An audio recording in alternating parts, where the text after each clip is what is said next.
Hey guys, this is David Mannah from the Journal magazine, and I'm pretty excited to be with one of our homegrown hair heroes, Adam Ciaccia from Axis Hair in Canberra. Welcome. Thanks for having me.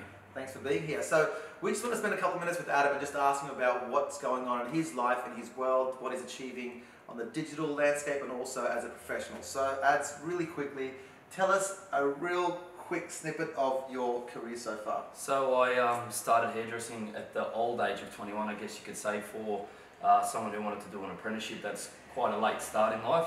I was unsure about what I wanted to do. Eventually decided to do part-time work in my uncle's hair salon in Canberra.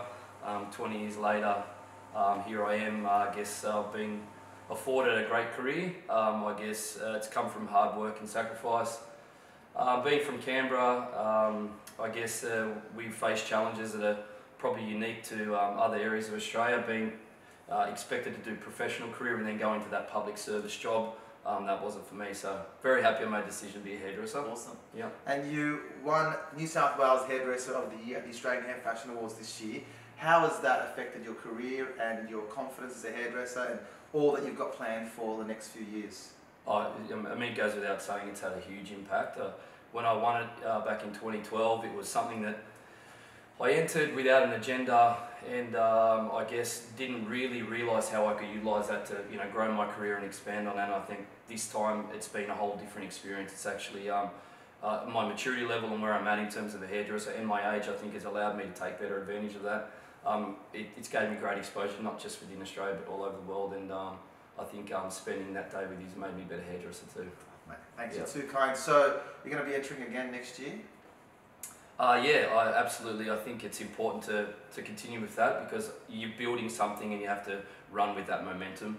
It would be a shame just to stop there. Not that I think that it would be a critical ruin to my career, but I think it's important that you go as far as you can and explore every boundary in life you can, and I'm absolutely not done with that yet. Brilliant. Yeah. Okay, cool. So Adam's also built probably the biggest YouTube channel for any hairdresser in the Southern Hemisphere, which is an amazing accolade. Well done. Thank you. And it's funny because you usually have those hairdressers who are creating really cool digital content through Instagram, Facebook or YouTube, and you've got hairdressers in the industry that are pushing the boundaries through the creative work, through photo shoots, editorials, competition work, backstage at fashion shows. But you're basically kind of exposing yourself to both successfully. So how do the two complement each other?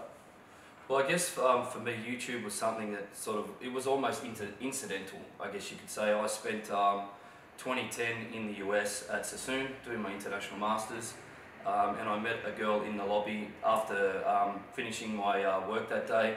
Just had a drink with her and she told me that she was a YouTuber, and I actually didn't know what that was. So I was like, YouTuber, what is that? And she told me that she did style advice on YouTube.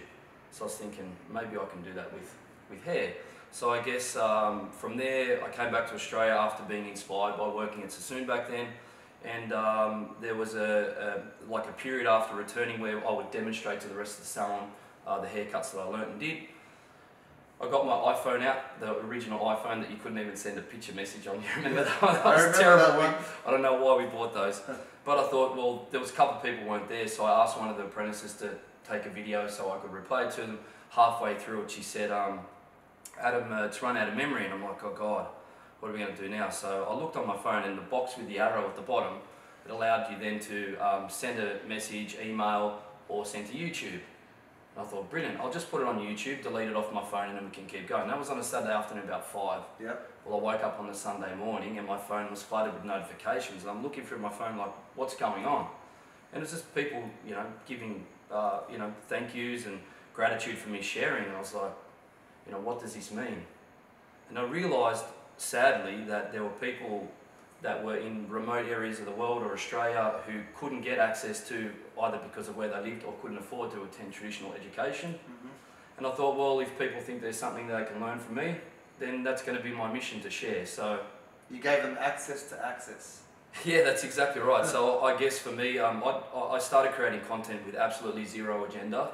Mm-hmm. I think that's really important. I don't think you should create content to try and get something out of it. I think first you start to give without expecting anything in return, and I think that's why that's grown so much, and then it's allowed me, back to your original question, I've built a YouTube platform to then start to create other sort of social media platforms that they complement each other. I love that about you, that you dedicate this channel to give free education and a free understanding of the craft. And you're not somebody who's just, you know, a novice. You're someone who's highly trained. You've travelled the world.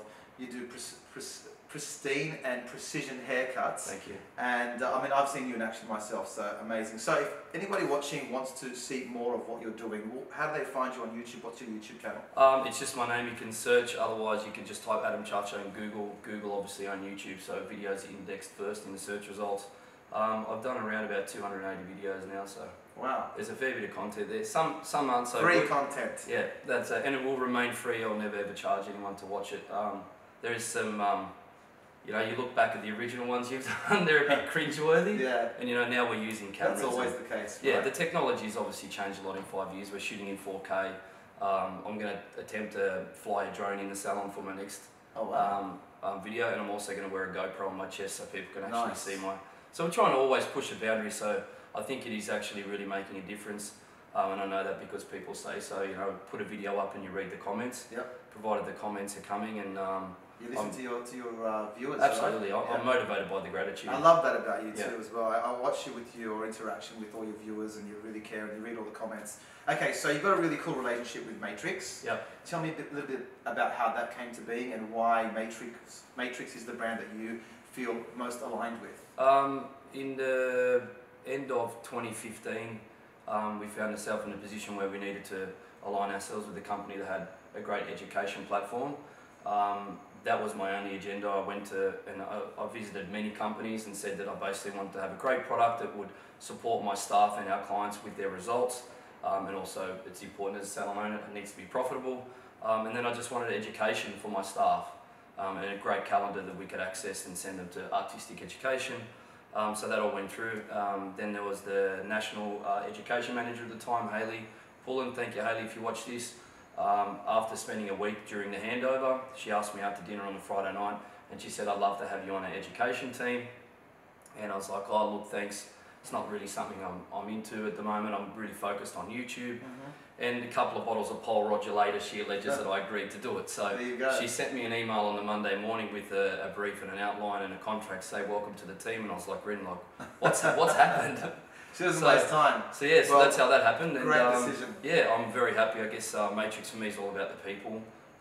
We work with great people at Matrix that support us and allow us to then support the people that are using the brand, which is, I think, it's really important. Brilliant. Yeah. Well, Adam Ciaccia, thank you for spending a few minutes with us here Thank at you very much. Magazine. Cheers. Once again, if you want to catch Adam Ciaccia and all the work that he's doing, go visit him on his YouTube channel, Adam Ciaccia, C-I-A-C-C-I-A.